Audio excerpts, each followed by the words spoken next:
Hey. What's going on, Adrian? What's going on, Marlon? It's just another day in the hood. How you doing? Doing good, man. Another day in these AI streets. Yeah. Yeah, man. Doing great, man. How's your week and stuff been? Not bad. Not bad. Got a lot of good work done. Trying to stay outside the news cycle, keep my head down and focused on work and family. And it's been good. It's been good. You? Yeah, man. I get as well, man. Been doing a lot of traveling, workshops, teaching and stuff, bro. I actually got a workshop tomorrow. I'm doing an internal Microsoft AI tools workshop. So teaching some employees there how to use these tools and everything at scale, so their day-to-day operations. And so yeah, man, I've been doing that, and then building and stuff as well. And there's just so much, bro. It's like overwhelmingly good sometimes, where you're just like, oh man, I gotta go do that thing. I go check out that thing. Like, wait, they're doing what now? Yeah. Like, it's just can't keep up. It's impossible. Yeah, man. I think somebody asked me, it was like, hey man, how do you keep up all this stuff? And I was like, you don't. You just you just put your best foot forward, and you try to keep going and stuff like that. So yeah. Someone asked me the same question. I said, start a podcast. That's like, yeah, that's that's funny. That's not even the reason why we did this. We were kind of already having these conversations, but yeah, that's a good one there for sure. Yep. Yeah, man. Yep. Also too, man, our co-host and stuff there, Sekou is not with us this week, man. He's traveling and stuff himself. And so he has some work and stuff to attend to. And so yeah, man, he'll be back with us next week. And we'll keep it going, as well. We will. In the absence of Sekou the wise, we will try to be as wise as we can. It's hard, man. Sekou got what 10, 20 years on us of wisdom, like technical wisdom. So it's just like, even with ChatGPT, bro, it's hard to keep up or hard to catch up, if you will, with those things. And so Sekou, man, we love you, appreciate you. But yeah, man, let's get into it, man. Guys, welcome back. Another episode. This is EP10. Episode 10. Episode 10. It's crazy, bro, because like you said, we've been doing this. We've been having these weekly discussions for like a year now, with between us three. And then we finally got to the place where it's like, yo, this should probably be a podcast. But it's just like it doesn't feel like it's been 10 because we've been doing this for quite some time, but it's also like, oh man, we did 10, and so type of thing. And so yeah, it's a weird nuance stuff there. Yep. It feels like 10 for me because I was just at the coffee shop. I started working from home because I was working out of the coffee shop. I'm a remote worker, but I was working out of the coffee shop for a long time. And when you're doing that, you get a group of friends in there, and I hadn't been there for a while because, your boy needs 2 screens, and I gotta have my 2 screens. So I went in there the other day and catching up on recent events, and we got into AI, and then I got into nuclear reactors and all kinds of stuff, So that's how I think it's been 10 episodes, because definitely my knowledge of the scope of everything that's happening is really skyrocketed. I'm a 2 screens guy too as well. So I got and I'm also 2 wide screens, by the way. Oh yeah. So I got one over here and I got one over here. And stuff. And so I got my camera here in the middle. And so yeah, I'm a two wide screen guy myself. And then trying to, like you say, like going to work at a Starbucks. And trying, and I think focus not necessarily is the thing, it's the productivity between 2. Where you can kind of go from screen to screen, or have a code base here, some slides up here, like screen over here, and I think it's that, and versus like being on a 12-inch MacBook, it is, even with this thing, man, it's just like it's like a side chick now. Like Yeah, it's it just is, man. it gets pushed Yeah, aside, you know, you just ain't text her in a while. You ain't text her in a minute now, huh? Yeah, you got to get text her after the holidays. You know. right. February 15th is your day. Yeah. Yes. That's funny. All right, man. Well, here, let's dive into it, man. We dive into stuff here. Adobe is doing some interesting things. It says at its annual Max conference, Adobe introduced a suite of generative AI video tools powered by its Firefly AI model. So these new features are designed to simplify video editing creation while addressing concerns around responsible AI development. One of the notions additional is the generative is generated extend, which allows users to seamlessly extend clips, smooth transitions, and adjust shot durations for optimal timing within Adobe Premiere Pro. Text to video and image to video provides capabilities to generate video from text to prompts to animate static images or illustrations. Significantly, Adobe emphasizes Firefly commercial safe nature, which is very interesting as well, meaning it is trained as exclusive and licensed on public domain content. This approach distinguishes Firefly from the competitors in controversies over using copyrighted material without permission. Adrian, Well, you can kick us off, man. Would you look at this positioning? Would you look at this positioning Adobe finds itself in? Okay, so Adobe is, I think they came under fire early on in the whole AI conversation for possibly using some, to train its models using content that they didn't own. I feel like they've since rectified that. So now everything in its training is publicly available. So at the end of this, I'm sure the Adobe would like to have the best model that you can use without fear of someone coming after you for copyright infringement or something else. So my question to Marlon after hearing this was, I need a bit of an update on Adobe because I seem to recall there was some time in the recent past where Adobe was under fire for really putting everything behind a paywall. So making access to its application, which is like industry standard, more expensive, more exclusive.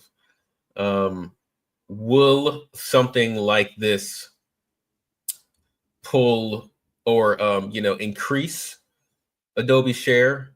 As there's other competitors out there doing AI stuff like Canva, there's a new image generation, text to image generation apps popping up every day. Yeah. So what's going on with their pricing structure? Because you said you had something for me about that. Yeah, I've been paying attention to just like some things of Adobe's doing. So Adobe's, I think one of the complaints for quite some time with Adobe is just like, some of the ease of use things or some of the simple things to do within Adobe's world was consistently always behind like a paywall. And I think they've listened to that, feedback. And if you notice, Adobe's new strategy now, I'm not sure if they talk about this publicly, but I've been noticing that Adobe has a team or several teams that are looking across the internet and they're looking for tools, tasks, and things that they can offer for free that you don't have to be behind a paywall to do. So, for example, transitioning a JPEG image or to PNG, or doing a MP4 video to an MOV file, like some of these like day-to-day things where individuals may be doing and they just need like a quick tool, to find. Adobe's like scouring the internet and they're looking for these little tasks to do and they're offering them for free within like their umbrella. And I've been noticing this. They've been popping up with a lot more free tools, as well. And so like I've been noticing that across the board. So I think they're trying to do like a rebranding around their pricing complex and stuff, if you will. And so they're offering, some of these free things and stuff like that, which also kind of increases the brand and stuff of Adobe, or the likeness, if you will. With that, as well, going back to with this video model, it's like that those strategies around, creating, like, getting people access and getting people to use these tools around the big thing is that it's a very similar marketing strategy called what's it called, like the little big horn or something like that. Is basically when you want access to someone, or if you want access to something, you don't go to them directly. You go to all the things around it, everything, and then eventually what happens is that it brings you back in, to that main source. And I think they're doing this right now, with like some of like their big tools, their big models, because if you start to use, it's the same thing that Apple does. It's like the gateway drug to Apple is typically, like the iPhone, and once you get the iPhone, and then like, oh crap, okay, now this smartwatch that I have, it doesn't work seamlessly with, my, what they deal with my Android. Like, okay, cool. Now I gotta get the Apple Watch. All right, cool. All right, now, like, okay, I want to do some work. Crap. Now I get a MacBook. Now I get an iPad. Yeah. Now I get Apple Pencil and everything. And so, it's the same thing. It's the same, like, same strategy. They're just kind of doing this on the software side. And so it's not surprising. It's not surprising and everything. I think they're doing it like a really interesting and very slick way and everything, and quiet way they're doing this as well. Because like once you start to go use the video model and you're like, oh man, you're starting getting results and everything, guess what you're gonna go download then? Adobe Premiere Pro. You're like, it's the same thing. You're gonna get the iPhone, eventually you're gonna get the Apple Watch. It's gonna lead to the Mac, it's as well. And so I don't think it's surprising, no, and I think they're doing, a great job. And Adobe's one of Adobe's things is where they kind of like stand their self proudly on is making it commercially safe, for businesses to use, because they've trained their images and videos all basically off their own content. So Adobe's had their own suite of pictures, video stuff, for quite some time, and so they just kind of like they train their own models, their own content, and everything, which means they have a high likely chance of like not getting somebody kind of get back and come like, hey, you stole my image, or whatever it may be. And so I think it's an interesting move. I also think it's interesting to see Adobe. It was somebody else who announced their video. Was it Llama? Yeah, I think it was Llama. Llama announced their multi-model, their video model as well. And so I think it's interesting to see Adobe and Meta, launch these models before OpenAI, to as well. And so, but not saying it's like going to be the best one or it's like the right thing to do. But I just kind of find it interesting, especially with OpenAI announced their video model. Was it last year? Or top of this year? Something like that. And so, So yeah. And remember back in when was this? Back in June of this year, Adobe changed its approach to the training, which remember for a minute it said that the work that you created on the platform will be used to train the models. Right. But they've since stepped back with that, I'm gonna be very honest. I don't believe any of these companies. No, of course not. when they say that, Facebook's been saying forever. We don't use your data for this type of stuff. Like it's just once it's in there, bro, it's like so many ways you can manipulate it. There's so many ways you can safeguard the way. Like, oh, we didn't necessarily use it for this, but we did like some back end channeling for this. Like it's sure. Short of a severe audit, you're not gonna be able to know. Yeah, and when you say severe, it means severe because you not only have to come, you have to come with, you have to come in with, court approvals. You have to come in with the right developers, engineers. You got to come in with, cloud system architect engineers. Like you have to come in like right and everything. You just can't come in one level and just like Nah, show me the documentation for this. Like, and it's just like, yeah, you got to come in deep. you really do. You really do. Mm-hmm. So yeah, you got to come in deep and stuff with that and everything. But I mean, here we go. I mean, I think the video model stuff is going to be fun. I think these type of things can be very beneficial for small businesses and startups, because like now they can create more, more professional and more professional like commercials and ads Yep. and things like that. What I mean, one of my favorite AI generated video is the one OpenAI had where they had the two pirate ships battling in a coffee cup. Oh yeah. And man, bro, Uh-huh. it'd be such an awesome ad for like a small business coffee shop. Yep. Like it was so fun. That was like really, really nice to see.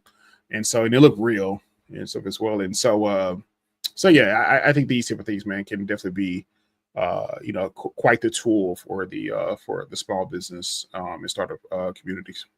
Mm-hmm. And empowering the creators on those teams. Really. Yeah, everything. Yeah, I like that. Yeah, because empowering the creators to even for like agencies or individuals that you hire and outsource some of this work and stuff to as well. I mean, they can come back with some awesome stuff. So yeah, I definitely see that. Yeah, for sure. Mhm. Because if it's you can't have the executives. Well, typically your typical executive isn't going to have that much of a creative, you know, bent as like who you hire as the creative person, and the creative person empowered with this is going to be way more effective potentially, Yeah, because it's to the limits of their imagination, really. And that's what the whole conversation around AI is. It's like it's not a magic box. It's really like you got to know the magic words as well.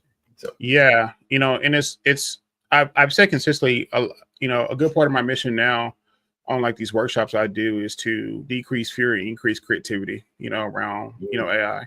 And so, when you increase creativity, people's mind starts to like, like, can you do this? Can this be built? Can we integrate these two things to do a certain output?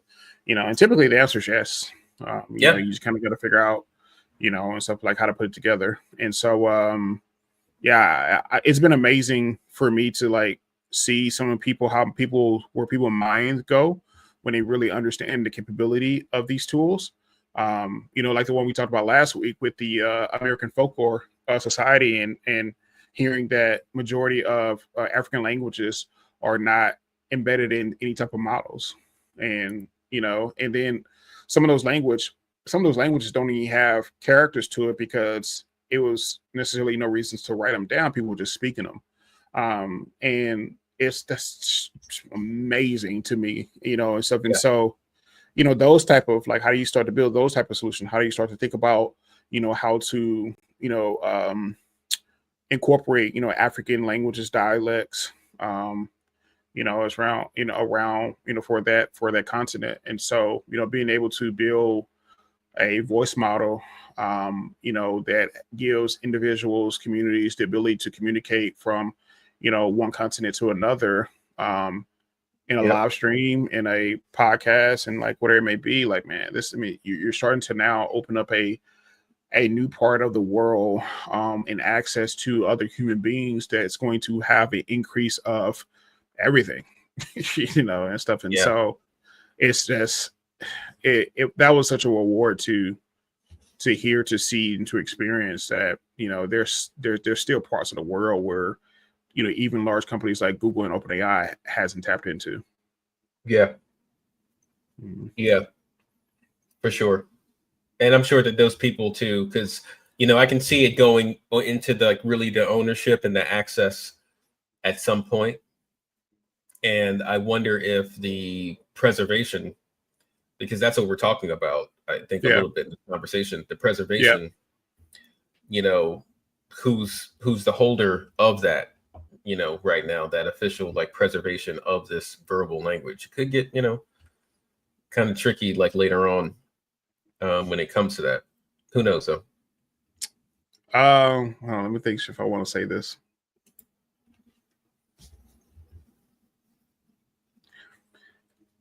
Yinxing, CEO of NVIDIA. He did a conference. I think it was like earlier this year or late last year. I don't remember. I watched like 4 times, and I feel like it was forever ago. But he said something very interesting during that, time. He said that basically, if you are a country, if you are in a community, if you are a population, if you are a group of people, and you have certain elements of languages, dialects, and information artifacts that needs to be preserved, needs to be protected, and he didn't use this word I'm about to say, but needs to be owned. You better figure out how to build that now. Ooh. And I thought that was such impelling because I've said this before. I believe places like China will figure out a way how to own their language. I believe same thing with places like France. And I think what's going to happen is that once they have models of their languages and they figure out a way how to own those things, communities, institutions, countries will have to either make embedding or API calls to do translations. And I think that's going to happen at scale. Now, the unfortunate and the capitalistic side of that too as well, you will have businesses, institutions that will claim ownership of other people's history simply because they haven't taken the time to build it themselves. Oh, yeah. Or they're just not thinking about it, or they're not there, or they're not, like where it may be. They don't have the media, the means to really even tell the story. Yeah, and so I think they will start to kind of take that history and I would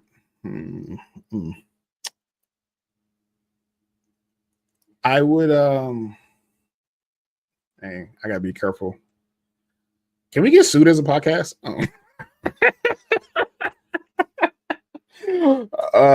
You're on mute. You're on mute. We're gonna have that disclaimer up at the beginning of the podcast, so we shouldn't have to worry about it. Yeah.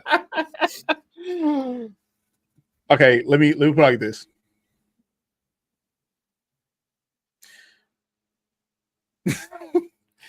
We're all excited to see what's happening in the world of voice, particularly around AI voice, and we're starting to see the capabilities and the outputs of things that we once desired X amount of months, years ago, decades ago, whatever it may be.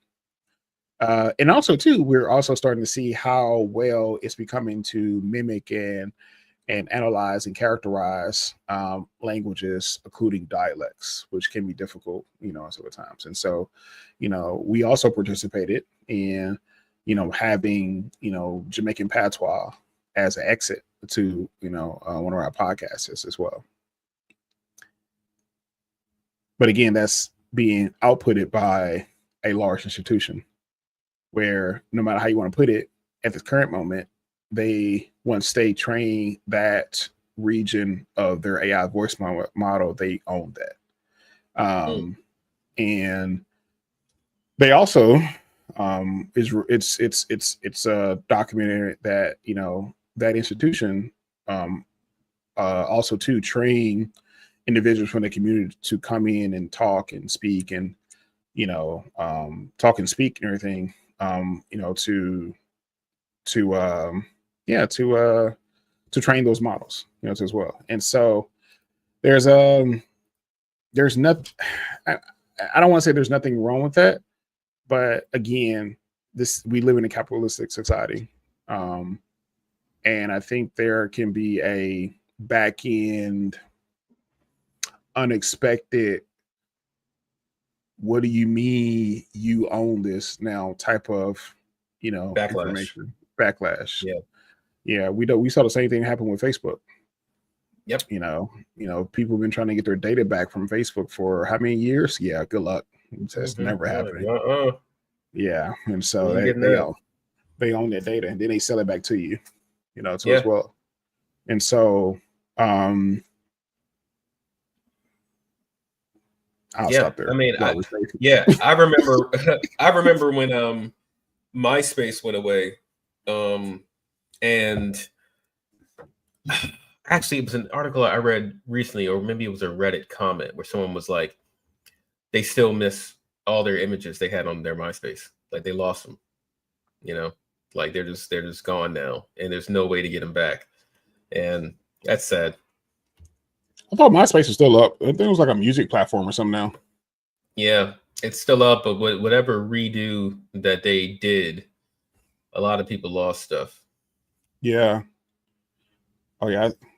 Okay. First of all, when you start to see, yeah, MySpace is non-existent. When you start to see like the blank, like when the image is trying to load and it has like that grayscale image icon there, that's like majority of the site and everything. But that's yeah, that's hilarious. Okay.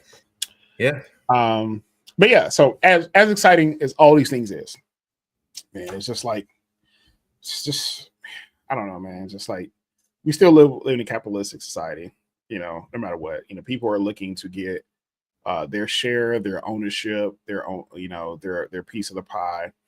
And unfortunately, watch this. I'll give you this example. China joined the World Trade Organization in 1999, and they've been trying to join for quite some time. And when they joined, when they finally kind of came to the table, they said, "Hey, we want to take over one thing, and we want to master one thing." And they said, "What's that?" Manufacturing. We'll make it cheaper. We'll make it faster. And stuff do so. And so that agreement was made.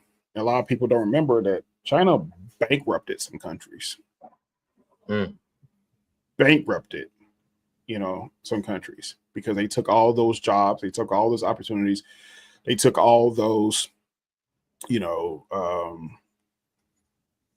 took all those deals and stuff, away, and they bankrupt a lot of countries and stuff in that process. And so, it's those type of decisions that can be made where it can impact, communities and families and things like that. But again, there's no avoiding it. It's just like, the dog eats dogs, and who's the biggest shark and stuff in the place. And so, yeah, it's business. It's tough. Yeah, for sure. Speaking of business, For sure. OpenAI, it says reports suggest that OpenAI upcoming AI model, code name Orion, is exhibiting less significant performance improvements compared to previous generations, despite reaching the performance level of GPT-4 after 20% of its training. Internal testing reveals that Orion advancements are less pronounced, and that the leap from GPT-3 than GPT-4. Some OpenAI researchers expressed concerns around Orion's capabilities to consistently surpass their predecessors in specific tasks like coding. These situations arises as OpenAI heightened investors' expectations following this substantial $6.6 billion funding round. The potential for diminishing returns in AI development raises crucial questions about the future advancements and the increasing scarcity of high-quality training data. Adrian, what's your stuff there, man? Well, I think to take this article in, you got to think about the broader conversation, and that is, how do you train an AI model? You train an AI model with the short of it is a lot of information. The better quality that information is, the better formatting it is, the better model you're going to have, the smarter that your model is going to be. Mm-hmm. Now, you have all the data in the world. At some point, you're going to consume all the data that's there. You're going to be able to have the facilities to really process all the text data that's out there on the internet. After that, does the model get smarter? And I think that people are estimating that by 2032, all the model, all the learning's going to be learnt. All the data, all the text that we have now will be fed into, will be processed by AI. So, what do really? Because we're talking about, there's a lot of implications here, or a lot of things to think about. We're talking about how expensive it is to train these models. So that means that if you were to, bulk up the data, say using synthetic data or something like that, you could, you're basically increasing the size of the training data set, but will that synthetic data corrupt or make hallucinations with the data that's already there, making them less accurate, less reliable? So, I think,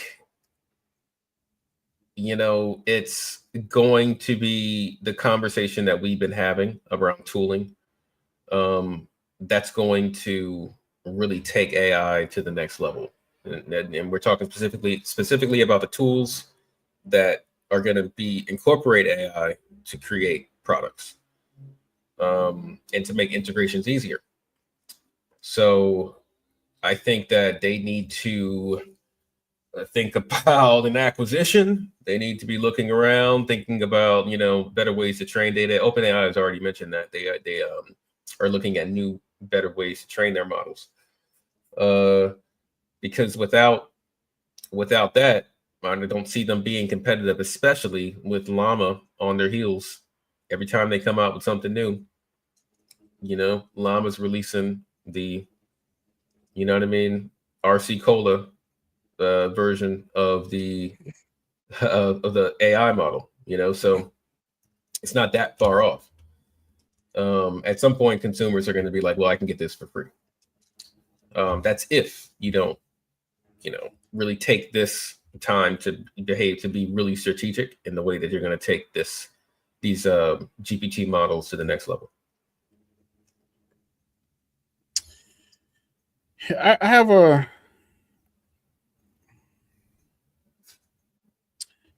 an interesting question so far on this.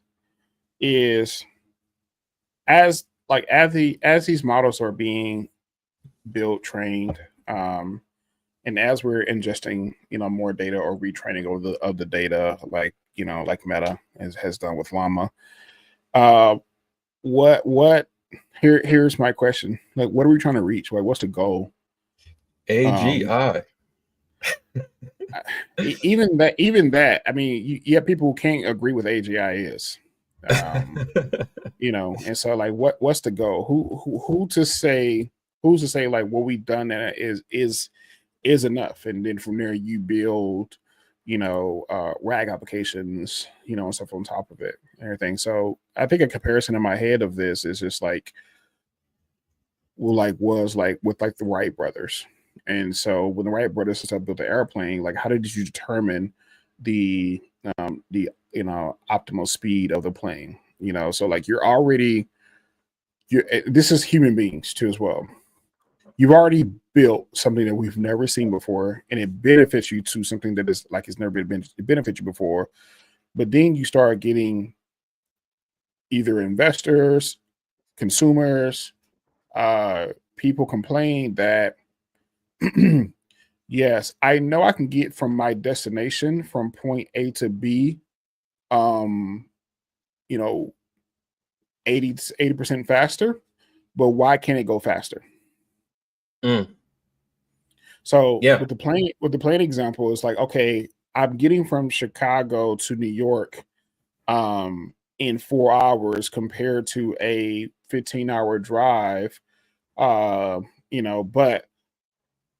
why can't it be 2 hours? And I'm questioning where is that coming from? Is that the just willingness of just like wanting more of it, even with the lack of appreciation from where we are and stuff already? It's just like, we consistently want more and stuff, of it. And we're not even like, bro, going even now, majority of people still don't maximize the use of these models to its full capability. Mm-hmm. Then that's on a just a clear aspect of just prompting, and you still have people, and I do these workshops, you still have people that complain that it's like, it's not giving me what I want. It's not giving me the right information. But you're writing 6-letter prompts and expecting it to, in the middle of that, get a wire connected to an IV that connects to a neural link inside your brain and read what you think it needs to know. Stuff in that process. You still have to spend time and engagement around your prompt and being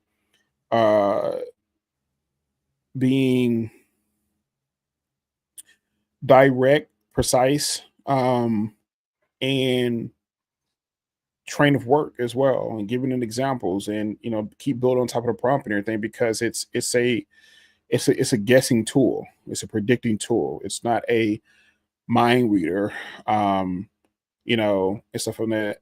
Yeah, so it's not a mind reader and stuff from that. So it's a predicting tool, and so it's just like, I don't know. I think diminishing returns only matters if it's not aligning to something that they said they was going to meet, or with a unconnected, misaligning goal of the consumer.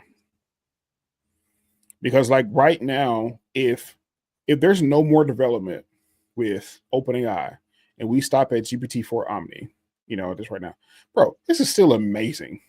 Yeah, you can leave it right now. Yeah, and it's still amazing. There's still a thousands more products you can build off. There's so many things you can build, on top of this. There's so many things you can do, with these things, and it's just like we want more. We're not satisfied from getting from Chicago to New York in 4 hours. Like, no, we want it, to be, 30 minutes max with no damage to human bodies.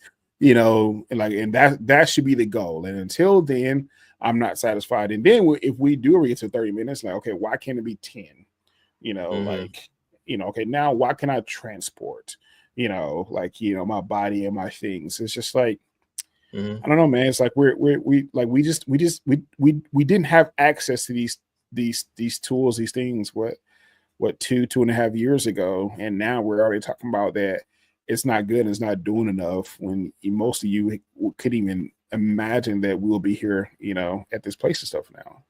Yeah, that's true. But when you think about it, you got to think about they're saying that it's according to the performance benchmarks that like they set. So it's not really consumer opinion about it. It's about them saying, okay, well, from 3 to 4, it improved by this much doing this set of things. And then from 4 to 4.0, it improved by this much. So they're looking at the margin there. So watch this, two things and everything. So, as you know, I do these workshops and everything. So I hear there's complaints, in person a lot of times. The second thing of this, it said this situation arises as OpenAI faces heightened investor expectations.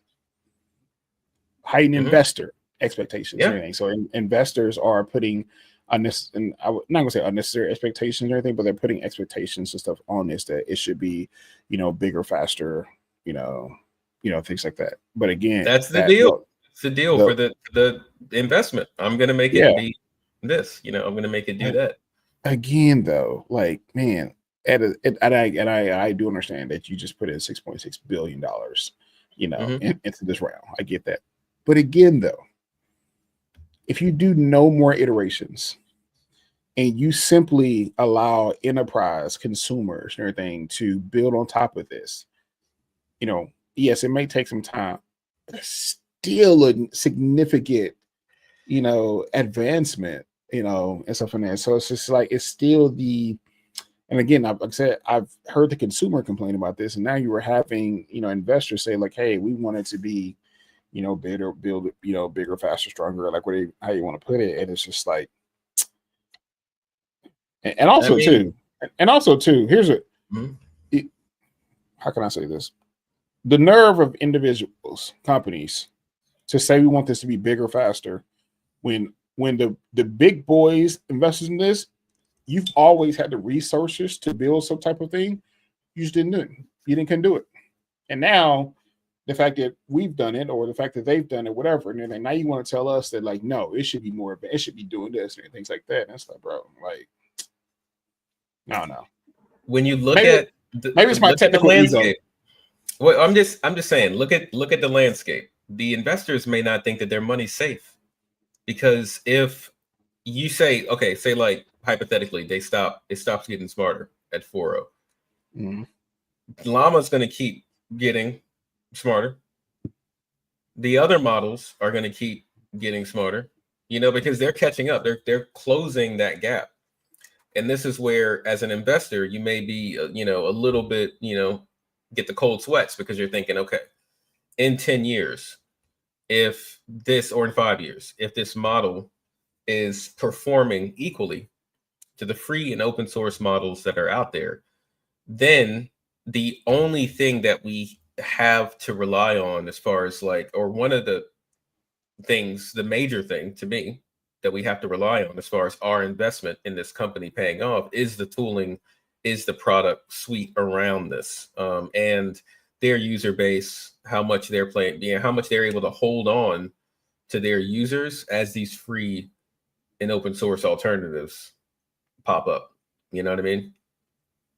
It's so it's the consumer complaints are one thing, but there's money at the end of it, because they're not going to look so sweet if what they do at their core intelligence isn't as smart as something that's free and open source that you can build tooling around as well. So look, I understand that, and it's business. Mm-hmm. And again, we live in this capitalistic society. I think it's like it's the disconnect of the desire just to need more, particularly in an area that didn't exist for the consumer 18 months ago. Yeah. And it's just like you want more, you want, and I get it. There's benefits to getting more too as well. But I don't know. Maybe it's my my technical corporate trauma. I mean, I think I'm gonna say that Sam Altman's saying the same thing in those meetings. He's saying the same thing as you're saying. It's like you can't always get what you want, you know what I mean? But you're gonna get what you need. Right. And we got a good product here. We got a good lead on everyone else. So we're gonna look at really strategically how we can approach this the best way to that we remain competitive, so that your money is safe with us. And it's going to grow and going to blow up. It's like that's like the major startup story right now, I feel like, is OpenAI. Yeah. That's the big one. I just looked this up real quick because I just wanted to see. It says right now OpenAI has a market share.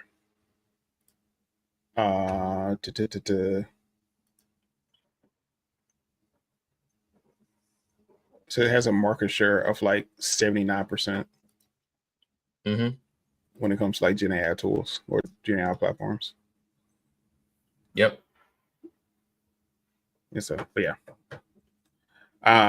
Yeah, man. I mean, I don't doubt that, and I think I said definitely agree. Where these conversations probably been happening, stuff behind closed doors as well, and stuff. And so, yeah, it's interesting. Yeah, it is. It is. It's really interesting. And also, it may lead into our next point here, because I think we have some more conversations about training today. Yeah, man. Hold on, which one you want to do? The one on writer. Yeah, because I mean, that's the real story here. Yeah. Good. I got you. So writer, So a company specializing in enterprise-focused generative AI solutions announced a successful 200 million Series C funding round, valuing the company at 1.9 billion.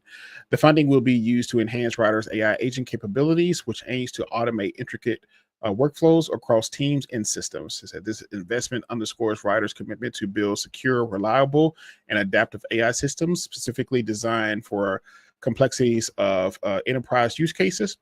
Ryder has also established a strong presence in the market with a client roster that includes prominent companies such as Mars, Ally Bank, Salesforce, and Intuit. The success stories highlights the increasing demand for AI tailored solutions that addresses specific business needs. So Ryder has closed their round of $200 million in a C funding. Adrian. So this one is interesting to me. So Ryder is and it relates to our last discussion. So Ryder is focusing on a suite of enterprise like applications. I haven't gotten much details about. Let me see. Nosgraph. I can tell you, it's going to be. It's going to be tools around automated workflows or RAG applications that can respond, with accurate internal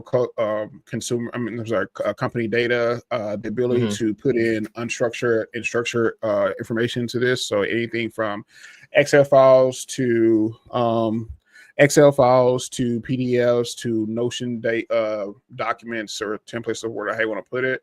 To PowerPoints, as well. So the ability to put all that stuff into a knowledge base, and then you build workflows, agents in between that. On top of that, to be able to communicate and help automate and help partner with organizations and also employees. So this is going to fast forward the process. What's going to happen is individuals like Ryder, if they are working on this, or if they're not, Ryder, if you are, I want a piece of this. What this is going to fast forward of what's going to happen, and I mentioned this before, is that the new workforce will be powered with and partner with AI agents, meaning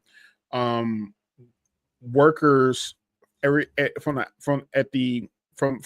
consumer customer relations, customer support, all the way up to C-suite individuals will have an AI agent partner with them. And you will have tailored information and documents and stuff to help you make quicker, better, and faster decisions. So we've all experienced it, a V1 of it now, when you're on a phone or you're talking to a consumer, you're talking to a chat, we've all heard the let me review your account and give me a moment. Like we've all heard that. And so what's going to happen is, that once you call in, query in, chat in, or whatever it may be, is that all the information will be populated, for that person's use or, information. Then what's going to happen is all the information will be structured into their learning style or into their the way they need to receive it as well for that individual person. So if a person is more visual, they will have graphs and they will have charts of around information around that person's profile, account, or whatever it may be. If a person is more, detailed, they will have, diagrams, workflows, or whatever it may be. And what it does, it allows that individual within that organization or within that team to see and to receive information much quicker, so they can kind of get to a solution much faster. And this what the workforce will become, once we kind of either hit the fast forward button or once somebody build out the full solution. And so this is the baseline of what Ryder is doing if they know it or not. Yeah, they're laying that, because right now it's all on the generative side, but you're absolutely right. They can go those other directions with them. What I was going to say about how it relates to the last topic that we're talking about around training is that somehow they figured out how to train their platform, which performs right up there with GPT-4 and Claude 3.5 Sonnet, In October, I'm going to read it from the article here. They released a model, Palmyra X004, trained almost entirely on synthetic data. So synthetic data was the key thing here that I want to circle back to. But developing this cost $700,000, and just cheap compared to, it's really cheap compared to what it costs to train the open AI model of a comparable size is $46 million. So using the synthetic data was probably cheaper, but we have to get on the topic of training here, because it's their approach to training, right, that writer says made it more effective. So if you think of, maybe if the OpenAI model, just hypothetically here, was trained using the writer team's approach, would that be smarter? Would that be a smarter model now? Because you're not just using synthetic data, you're using actual data. So these are the conversations that I think that, AI is they're definitely looking at writer. I mean, OpenAI is for sure looking at writer, companies like writer that are being more efficient with their training approaches, as a way to, they're going to have to really catch up to that. They're going to have to really be aware and know how to do whatever technique their writer is doing, or companies like them, to train their models better. Because once the data runs out, it's going to be about the training your models, better. So I thought that was interesting that for under $1 million, like a quarter of the cost, they were able to, get something that performs just as good with synthetic data. So that's a lot. There's a lot riding on writer about that. So we'll see. $200 million Series C isn't. I mean, that's a modest raise there. It's not nothing to wave a stick at, you know what I mean? But it's a modest raise. So, but these are one of the things in the AI industry that I think are going to be important to keep an eye on. Yeah. Because we got nuclear power plants standing up. We got 3 Mile Island. We got all kinds of things happening in order to power these training attempts. So, yeah, I think one of the things to circle and stuff there, is that they develop a prominent client roster for companies like Ally Bank, Salesforce, and Intuit. So let's take some of those examples or anything. Let's take Intuit, and let's take Ally Bank. So if you are Ally Bank, and stuff in there, one of the main things that you want to do is that you want to get to customer connection and customer problems quicker. You want to be able to automate a lot of these things, and so they already have a nice amount of data in their previous phone calls, emails, processes of what customers and clients and stuff are trying to do, or what they're trying to solve, whatever it may be. One thing I've learned from building solutions and stuff in this area is that there is a large amount of them, or they're just saying the same thing over and over again. There's a large amount of that, so hey, I lost my card. What's my PIN? This transaction is not right. You're solving the same thing over and over and over again. So when you're doing the same thing over and over again, it is very much easy to incorporate or build synthetic data around that, because it's the same thing over again. The only thing you got to do is just train the model to how to see these patterns, via, email, via phone call, like stuff, whatever it may be, and then how to pathway it to a result. And so, I think it's clever and stuff on their end, because they've skipped a step in a way. They didn't have to necessarily, go gather a bunch of data and everything to train the model. They didn't necessarily have to write contracts around like, hey, share them out, share your data with us, we're protected, or like would it be like or sometimes companies may even try to charge you, for those things. And so they skip this up, but it's like, Yeah. it's I'm watch this. Imagine when somebody hears that you're a software engineer and they do that, and I imagine you have at least 100 conversations with people around how do you get started, how did you teach yourself, what's the job market like, everything. And in those 100 people, would it say that you start answering the same questions over and over again? Yeah, for sure. Yeah, it's the same thing as stuff like with these large companies that just now you got to figure out how to build that at scale, Yeah. As well. And so, I mean, speaking of that, you got to really give it to these guys too, because the two founders, I think this is a Dubai-based company, but they started another company before this, Cordoba, that was about localization. It had nothing to do with AI. Localization that in 20, localization. Sorry. So localizing your product to new markets. Okay. So like translators, subject matter experts, things like that. I don't think that they had like an algorithmic approach, not necessarily an AI approach to do that, but they went from that to this company. So in between then, hither and yon, they definitely got themselves up to speed on AI and launched a company, and we're able to train a model at less cost. I mean, it's really, really scrappy guys. Yeah, for sure. This next subject, there's some scrappiness into this as well.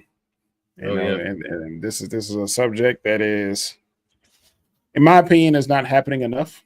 I think it should be happening more. I have friends in this area, and they're telling me that they're starting to see an increase of the lack of urgency on the, let's call it, the good guy side. And so the emergence of generative AI presents a new challenges and opportunities in the realm of cybersecurity. It said threats actors are increasingly using generative AI to enhance their attacks, creating more convincing phishing emails, developing malware, and exploitive vulnerabilities in systems. It says cybersecurity professionals face the imperative to adapt and master generative AI technologies to counter these evolving threats while adhering to ethical regulations and guidelines. It says to effectively leverage generative AI for defense, robust strategies must be developed that prioritize collaborations between securities, development teams, and mitigate internal risk, and also emphasize cyber hygiene practices. Furthermore, emerging regulations, including the UK Cybersecurity and the Resilience Bill and the EU AI Act, underscore the need for businesses to adapt their operations and compliance measures to address the unique challenges that presents by generative AI in cybersecurity. So I'm gonna start off with this one.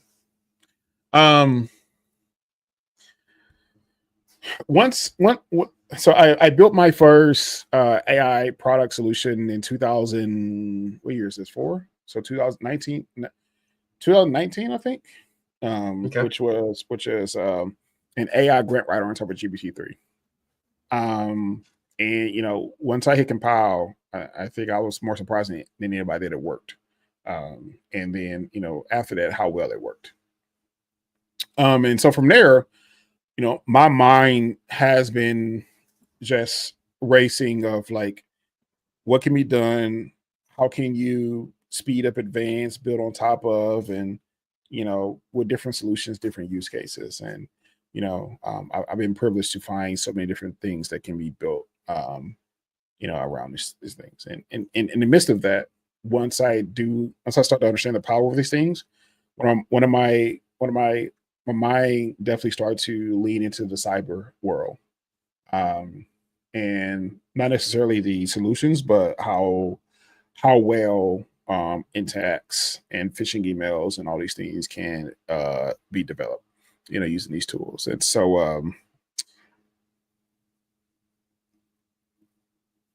um, I told somebody this the other day. Somebody asked me, what, like, if I want to become a software engineer today, like what would I do, or where would I start? And I still think there's value in becoming an engineer, not just like building, not just like writing code and understanding, syntax, but it's the understanding of problem solving and system building, is which will still be continuously valued, and stuff moving forward. My answer to that was, if it's a boot camp, if it's a institution, if it's a workshop, whatever it may be, if they are not teaching you how to write code, understand systems, uh, build infrastructure in partnership with AI, it's the wrong place to go to be. And because that's where everything is headed.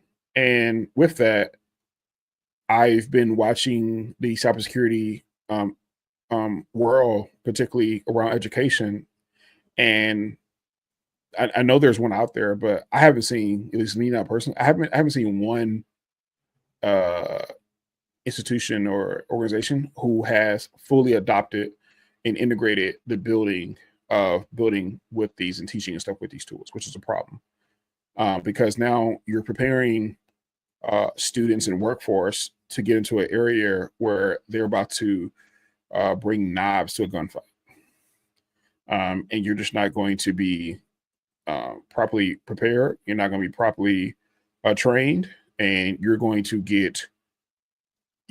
take some beating, and stuff for quite some time until we can get to that place. I mean, we're already limited on around the cybersecurity engineers now.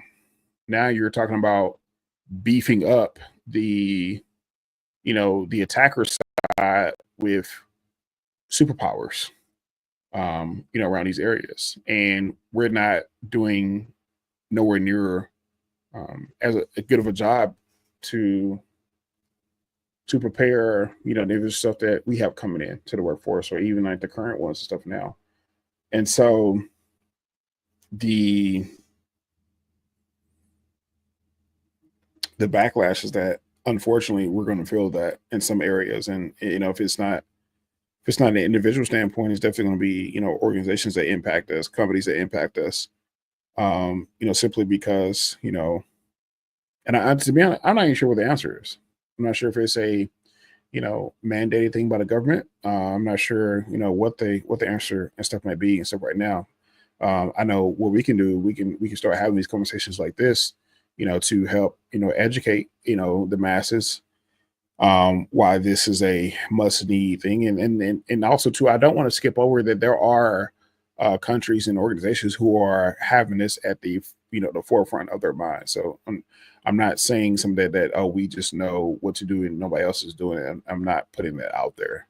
So like it mentioned too, like, UK cyber security and the EU AI Act as well. So there are organizations who are doing this. But at the large scope, we're still lacking and stuff there. And so and then also on top of that, when you insert a tool like voice AI, and we've already started to see, phone calls being made, acting as using voice cloning, software, and acting as somebody else to, would ask for money, or, saying that, hey, we have your, child, and you put the child on the phone, but it's a voice, it's a script and everything that's been read and everything from an, AI voice agent. And now you're about to allocate, thousands of dollars, whatever it may be, when your child's at school safe, and you're just panicking because she It's like, yeah, that's what he or she sounds like, like, Yeah. So yeah, It's a scary thing. Yeah. And so It's scary. yeah, I think we gotta have this conversation more to figure out, how can we,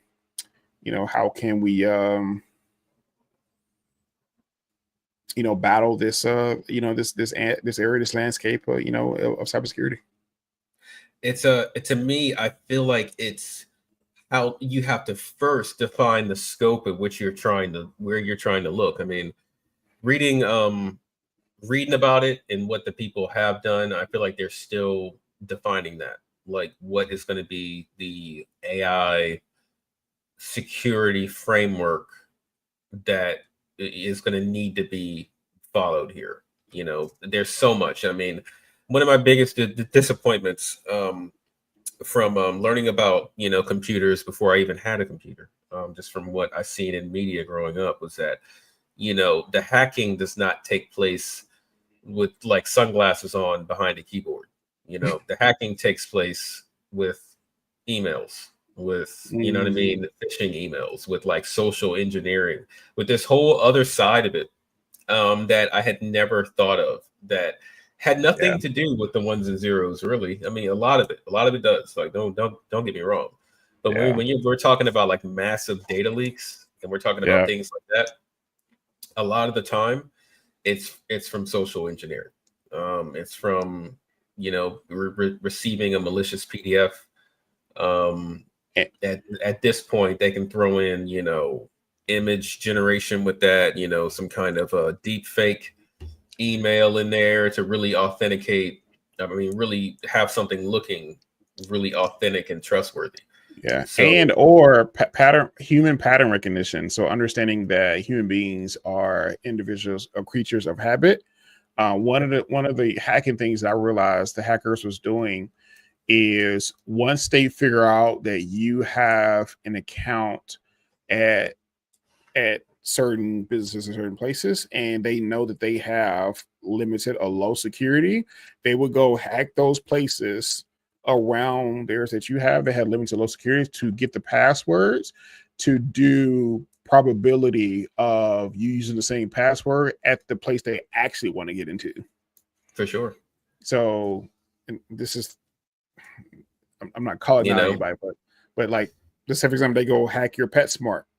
They go hack your Walgreens. They go hack your, like these, they may not have like high level of security. And then they recognize that, man, you use the same password for these 7 accounts and everything. The probability of you using that password to this big one I can get in, everything could be the same thing, and stuff. And so, or something like it, something adjacent to it, using the same numbers or something in a different way. Yeah. And now you can just use chat. I'm not gonna say that, but yeah, go ahead. Yeah, I mean, we can say what like we can also say is that this whole security conversation is if a quantum computer comes out and that's like readily available, that security's out the window. Security's out the window with that. So with the AI security conversation, we also have looming in the background that quantum conversation, which I think breaks Bitcoin encryption. It breaks everything. So you think it can get through the it can be fast enough where it can,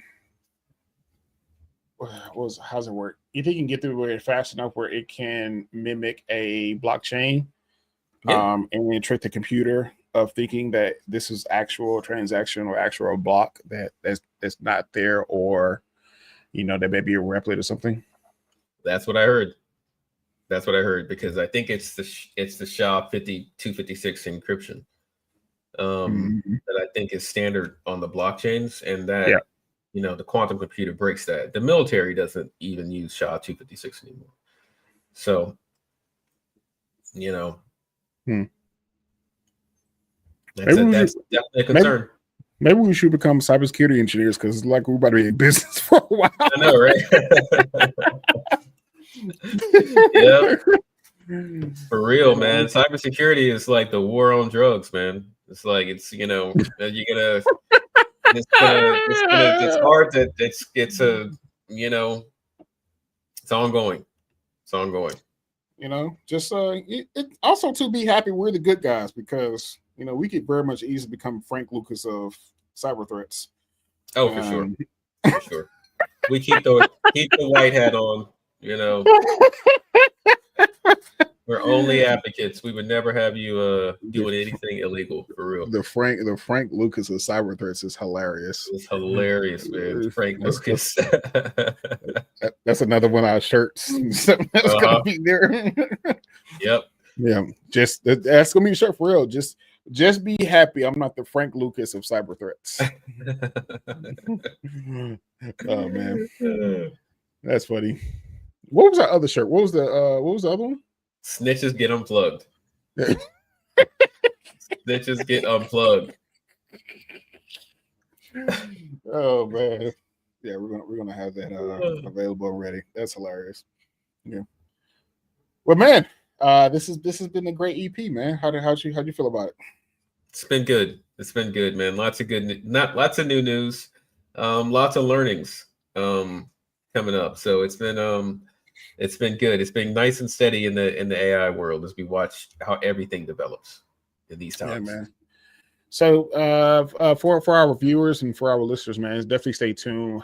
Soon enough here, man, we're gonna be developing our own community as well, where we guys will be able to interact with us kind of behind the scenes, but also too we'll be hosting some of our own internal community-led how-to videos, workshops, and so on and so on. And so you know, we understand, man, everybody is figuring this out. Everybody is building and trying to figure out, you know, how to use and how to benefit from these tools. And so, you know, we'll step in and be kind of liaison instructors and teachers, and kind of guide us all in the right direction. And so, you know, all of us, me, Adrian, and Sekou, we've all built solutions, and we built you know, agents, and we've you know, built a lot of these examples for ourselves. And so, you know, even for the engineers, we can teach you guys how to build it, but also too for the day-to-day professionals, we can also you know, teach you guys how to use it on a no code aspect as well. So, you know, stay tuned, man. Stay tuned. So for that, and so yeah, man, this is EP10. You know, so we talked about, you know, on the Adobe announcing their new video model. Is OpenAI having diminishing returns? Ryder secures $200 million as it looks to fuel, you know, the enterprise AI solutions, and then the generative AI cybersecurity battlefield. You know, hopefully they become less. Yeah, so hopefully that becomes right. Just nuke coming in. So, so yeah, man. Yeah, so hopefully we can. We'll be like I said, man. This podcast, man, this is a I mean, this is a platform and everything for us to kind of all learn and engage and stuff, move forward and stuff in this AI centric universe. And so, yeah, man, we'll continue to do so. So, well, guys, man, Adrian, man, give us some closing statement stuff there. Guys, it's been a pleasure. Stay motivated, stay positive, and we'll see you next time. Okay. All right. Peace out. Peace.